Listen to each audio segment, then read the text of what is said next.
In this video, I show you how to fix allow Facebook Lite to ease your phone storage problem. For fixing this problem, go to your phone settings, then go to apps or application management, then tap on it, then tap on see all apps.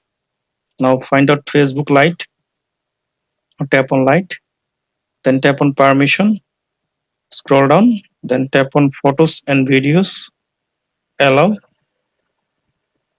then tap on camera permission, allow any other permission.